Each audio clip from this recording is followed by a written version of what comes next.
এটা হচ্ছে আমাদের 10 মিটারের 30 মিটার। তাহলে 10 মিটারের যে এরিয়াটা, তার প্রাইস বেশি হবে 30 মিটারের চাইতে।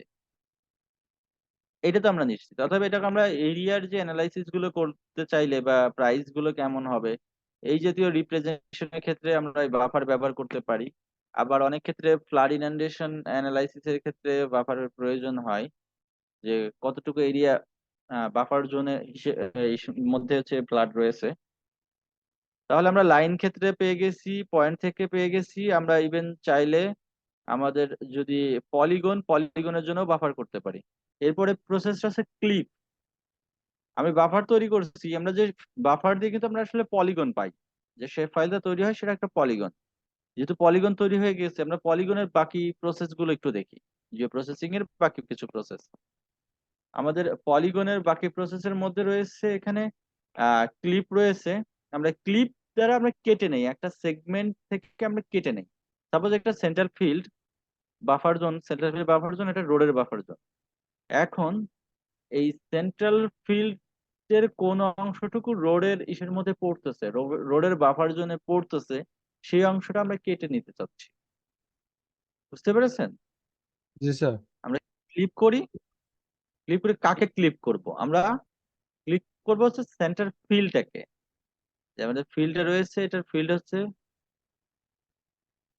ফিল্ড বাফার রয়েছে, আমাদের ফিল্ড বাফার। আর কার দ্বারা কাটবো? এক্সপোর্ট বাফার 1, এর দ্বারা আমরা কেটে নিই, মানে রোডের বাফার জোন দ্বারা আমরা কেটে নিই। আমরা যে আউটপুটটা পেয়েছি সেই আউটপুটটা দেখি। এই যে, এর মানে হচ্ছে এই রোডটার যে বাফার জোনটা রয়েছে, আমরা 15 মিটারের একটা বাফার জোন নিয়েছি, তার মধ্যে ফিল্ডের যে বাফার জোন, এটা এই অংশটা কেটে গেছে, মানে এই অংশটা মানে আমাদের রোডের মধ্যে চলে আসবে। রোডকে যদি আমরা বড় করতে চাই, ফিল্ডের এই অংশটা আমাদের রোডের মধ্যে চলে আসবে। ঠিক আছে? জি স্যার। এই যে আমাদের রোডের মধ্যে চলে এসেছে। আচ্ছা, এরপরে আমাদের আরেকটা অংশ আছে, এটাতে আমরা ক্লিপ করে নিলাম। আরো কিছু প্রসেসিং দেখি। এবারে ইন্টারসেকশন। ইন্টারসেকশনটাতে হচ্ছে আমাদের ইন্টারসেকশনটা দুইটার মধ্যে কমন যে এরিয়া, এখন ক্লিপের মতো অনেকটা মনে হতে পারে, বাট সবসময় সেম না। ফিল্ড, আমরা এখানে ইন্টারসেকশনের ক্ষেত্রে অনেকগুলো দিতে পারি, মানে একের অধিকও আমরা দিতে পারি। তার মধ্যে যেটা, যে পোর্শনটা ইন্টারসেক্ট করবে, মানে সবগুলোর মধ্যে যে কমন যে এরিয়া, সেই অংশটাকে তারা কেটে নেবে।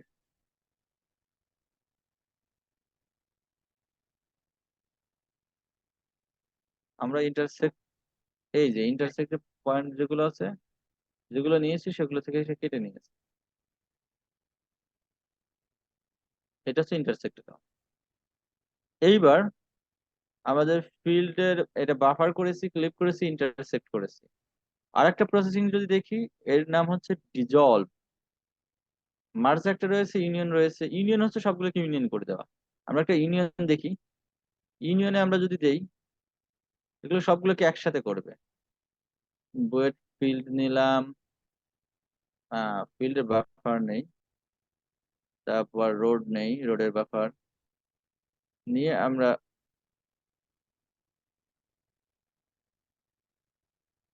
সবগুলোকে একসাথে করেছি। এটা হচ্ছে আমাদের ইউনিয়ন, সবগুলোকে একসাথে করেছে। এবার ইউনিয়ন করার পরে আমরা ডিজলভ করতে পারি। ডিজলভ করার ক্ষেত্রে আমরা একটু অ্যাট্রিবিউট টেবিল একবার দেখে নিব, যে কিসের রেসপেক্টে ডিজলভ করবে। সে ডিজলভ করবে কিসের রেসপেক্টে?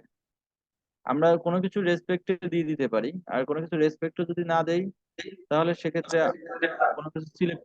হ্যাঁ, জি।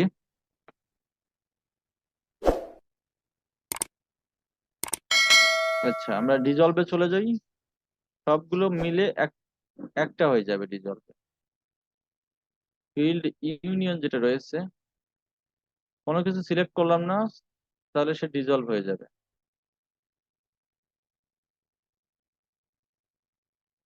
এর দুইটার মধ্যে পার্থক্য দেখাই।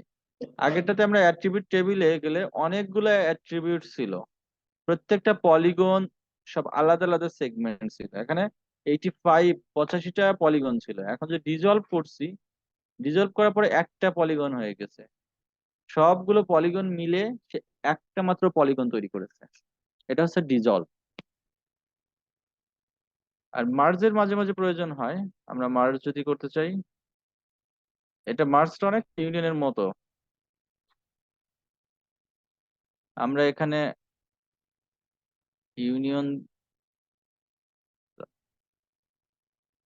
তারপর হচ্ছে বাফার ক্লিপ, এগুলোকে দিয়ে মার্জ করি। এই যে আমাদের সবগুলোকে মার্জ করেছে, অনেকটা ইউনিয়নের মতো হচ্ছে মার্জ।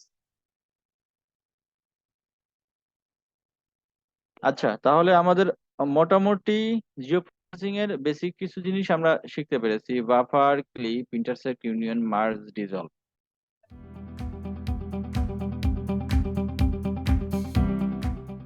এরপরে আমাদের প্রয়োজন হবে হচ্ছে রাস্টারের। কিছু ব্যাপার। এবার আপনাদের একটা কিছু থাকবে, কিছু অ্যাসাইনমেন্ট থাকবে। অ্যাসাইনমেন্টটা হচ্ছে